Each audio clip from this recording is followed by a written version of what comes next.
एक फोटो में देख रहा था एक एयरपोर्ट की, जिसमें गहलोत, वसुंधरा और दो कांग्रेस के, दो बीजेपी के नेता है, किस तरह खिलखिला के हंस रहे हैं। और वो शायद ये कह रहे हैं, देखो गहलोत साहब अपन दोनों मिलकर जनता को कैसे पागल बना रहे हैं, हा हा हा। तो यही कर रहे हैं और क्या कर रहे हैं। अशोक गहलोत बोले वसुंधरा ने मेरी सरकार बचाई। मैं तो 2009 में ही बोल गया था कि वसुंधरा गहलोत मिले हुए हैं, ये मैंने बोला 2009 में। और 14 साल बाद अशोक गहलोत बोले मेरी सरकार गिर रही थी, भलाओ वसुंधरा जी का, अगर ये नहीं होती तो मेरी सरकार ही नहीं होती। तो हो गया, या तो गहलोत साहब का जमीर जाग गया, सही बात कह दी, और या उनका पॉलिटिकल अर्थ कौन लगा सकता कि क्यों कही, लेकिन ये सही बात है कि वसुंधरा ने गहलोत की सरकार बचाई। तो हमारा तो मेरे हिसाब से कोई लड़ाई झगड़ा भी नहीं इतना, और मेरे से तो कोई लड़ाई क्यों रख रहा भाई। मेरे पास तो कोई आएगा तो कुछ बन के ही जाएगा।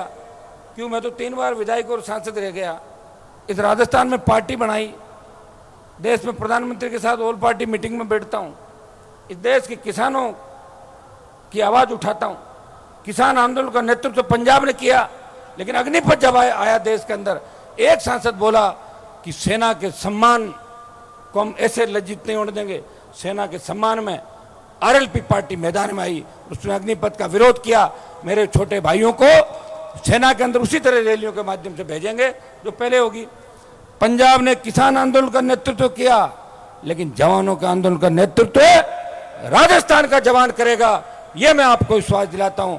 और भाइयों, पूरे देश की नजरें आप पे है, पूरे देश की राजनीति, आज राजस्थान की राजनीति जिस करवट बैठेगी, यहां का बहुत बड़ा मैसेज जाएगा। आज प्रधानमंत्री भी शायद रैली कर रहे हैं जयपुर के अंदर, आपकी रैली है खरनाल के अंदर, लेकिन मुझे लग रहा है कि प्रधानमंत्री की जो रैली है कुर्सियां लगा के, उससे ज्यादा तादाद के अंदर 5 लाख से ज्यादा लोग इस खरनाल के मेले के अंदर तेजा जी के दर्शन करने के लिए आए। तो आप लोग ताकतवर हैं, सत्ता देश की उन्नति का रास्ता खेत और खलिहान से होकर गुजरता। अगर देश का किसान मजबूत होगा, देश का जवान मजबूत होगा, तो देश मजबूत होगा। और देश का किसान कमजोर हो गया और किसान के बेटे कमजोर हो गए तो देश कमजोर हो जाएगा।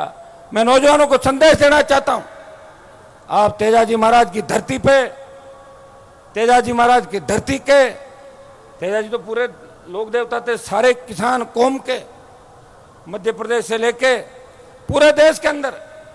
अब तो हमें खुशी होनी चाहिए कि राजस्थान के वो इलाके, हरियाणा यूपी के वो इलाके, आज से 15 साल पहले किसी ने सोचा नहीं होगा कि वहाँ तेजाजी के मंदिर बनेंगे और आप लोगों को मुख्य अतिथि के रूप में खरनाल गांव से लोगों को बुलाएंगे। इतनी बड़ी आस्था वीर तेजाजी महाराज की देश और प्रदेश के अंदर है।